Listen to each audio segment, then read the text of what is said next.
Hello guys. आज मैं एक स्टोरी एएसडी वाले बच्चे के लिए लेके आई हूँ जो पेरेंट्स को सुनना बहुत ज़रूरी है, क्योंकि जिस पेरेंट्स को पता चलता है कि मेरा बच्चा को एएसडी है और मेरा बच्चा ठीक होगा या नहीं होगा, पता नहीं, अगर ठीक होगा भी तो कब होगा या फिर इसका कोई ट्रीटमेंट है या नहीं है।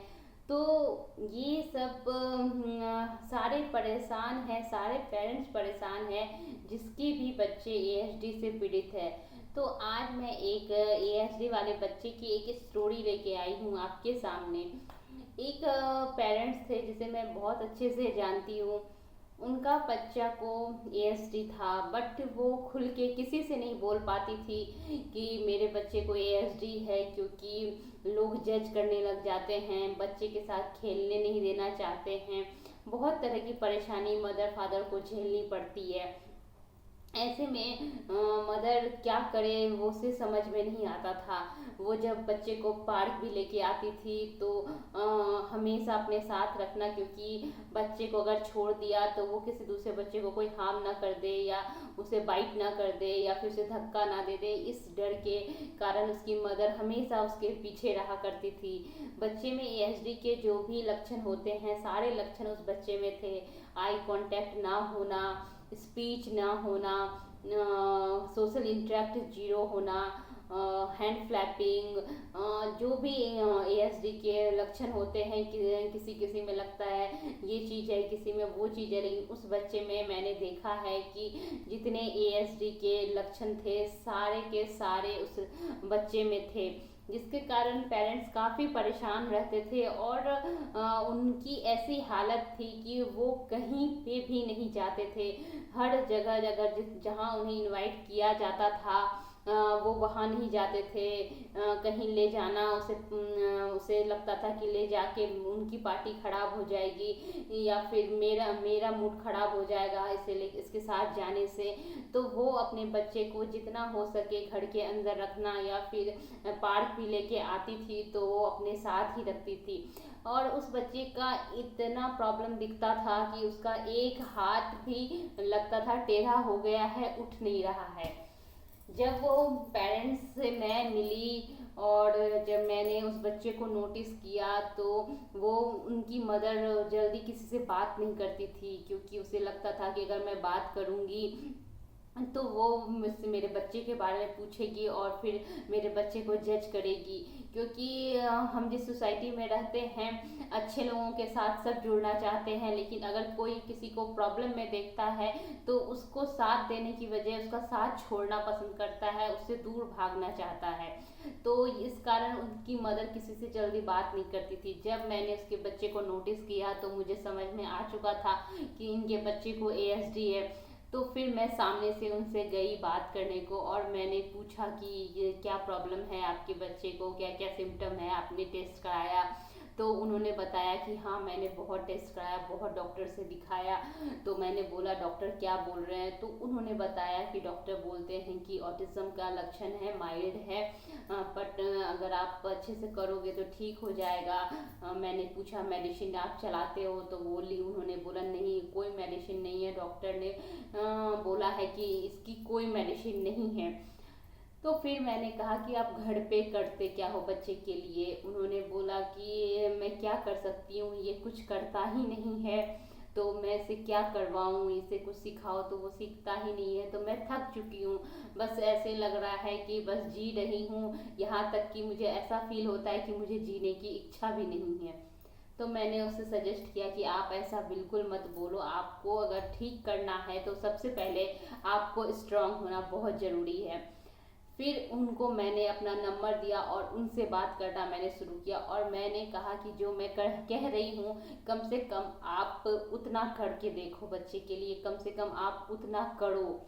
तो मैंने बोला क्या आप थेरेपी ज्वाइन करवाए हो बच्चे को? तो उन्होंने कहा कि नहीं मैं थेरेपी नहीं करा सकती, बहुत एक्सपेंसिव है और मेरे लिए पॉसिबल नहीं है मैं रोज़ जाके थेरेपी सेंटर में रोज़ का इतने पैसे मैं खर्च नहीं कर पाऊंगी, क्योंकि मैं इसके पीछे इतना डॉक्टर के पीछे भागी हूँ कि मेरे जो भी फिक्स डिपॉजिट थे वो भी ख़त्म हो चुके हैं। क्योंकि हर के बस की बात नहीं होती है, सबकी फाइनेंशियल कंडीशन अलग अलग होती है, कोई खर्च कर पाता है, कोई नहीं कर पाता है। तो ऐसा नहीं है कि जो खर्च नहीं कर पाता है उसका बच्चा ठीक नहीं होता है। अगर आप सही इंटेंशन से कोई भी चीज़ करो तो उसका रिजल्ट अच्छा ही होता है और पॉजिटिव ही होता है। उसके बाद उसकी मदर को मैंने अपना कॉन्टैक्ट नंबर दिया और उनको मैंने कहा कि जो मैं बोल रही हूँ कम से कम मेरे लिए आप एक बार, कम से कम 3 महीने आप ये सब करके देखो तो शायद मुझे भी अच्छा लगेगा, और शायद आप, हो सकता है अगर भगवान ने चाहा तो रिजल्ट भी अच्छी मिलेगी आपको।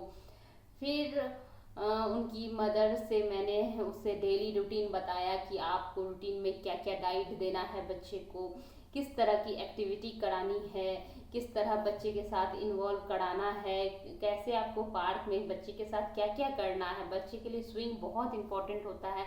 मैंने उसे बताया कि अगर आपको आई कांटेक्ट चाहिए बच्चे को तो कम से कम आधे घंटे सुबह और आधे घंटे शाम स्विंग जरूर कराओ। तो उन्होंने मेरी बात मानी और उन्होंने स्विंग कराना शुरू किया, आधा घंटा सुबह और आधा घंटा शाम में। तो उनको 1 महीने में ही बच्चे का आई कांटेक्ट दिखने लगा। इसे होता है ना कि कोई चीज़ मेडिकल हो जाता है, चमत्कार हो जाता है, उसी तरह उसके ज़िंदगी में ये चमत्कार हुआ। बच्चे का आई कांटेक्ट आना शुरू हो गया। जो बच्चा खाना पीना नहीं खाना चाहता था, और जिस तरह से मैंने रूटीन किया दिलाया और उन्होंने फॉलो किया, तो वो कुछ चीज़ खाता था, कुछ चीज़ नहीं खाता था, पर उस तरह का वो खाना शुरू किया और बाहरी चीज़ों को अवॉइड किया। शुगर बंद करवाया मैंने। ये सब चीज़ें करने के बाद उसका 20% और इम्प्रूवमेंट हुआ। वो और हैप्पी हुई कि चलो अब मतलब कुछ हो रहा है। जो कि बहुत एक्टिव बच्चा था, उसका शुगर बंद करने के बाद उसकी एक्टिवनेस कम हुई।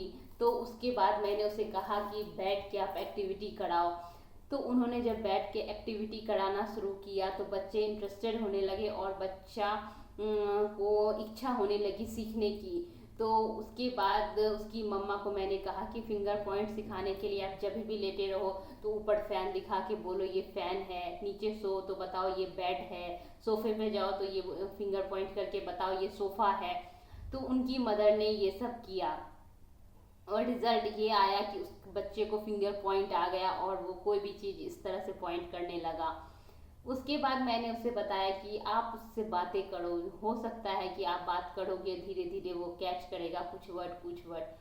और उस बच्चे का इसी तरह किया गया और वो बच्चा कैच करता करता वर्ड पकड़ लिया। और आप 3 महीने में मान नहीं पाओगे कि 3 महीने में जो बच्चा का हैंड नहीं उठता था, बच्चे को सेंसरीज की प्रॉब्लम थी, मैंने ब्रशिंग का बताया उनको, वो सब किया उन्होंने। और जो जो मैं कहती गई वो करती गई। 3 महीने में बच्चे का रिजल्ट इतना अच्छा आ गया, इतना अच्छा हो गया कि आज उनके पेरेंट्स, उसके पापा फॉरेन शिफ्ट हो गए। होटल मैनेजमेंट का कोई काम था उनका, वो काम उन्होंने वहाँ पे ज्वाइन कर लिया, जिस कारण उनको फॉरेन जाना पड़ा।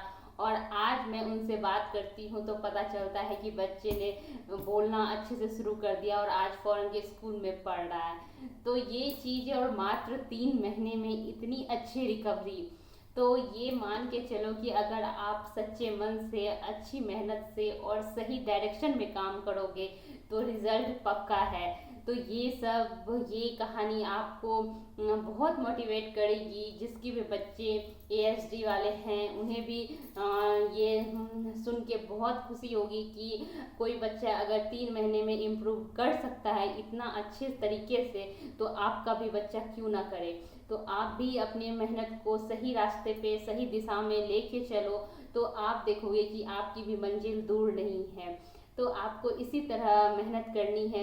ऐसा नहीं है कि अगर आप थेरेपी नहीं करा पा रहे हो या फिर कोई भी बाहरी चीज़ आप ला के नहीं दे पा रहे हो, तो या फिर आपको कोई मनी प्रॉब्लम है जिस कारण आप वो सब चीज़ें नहीं कर पा रहे हो जो कि बाकी बच्चे कर सकते हैं, तो आपको इस चीज़ के लिए हार नहीं माननी है कि मेरा बच्चा ठीक नहीं होगा।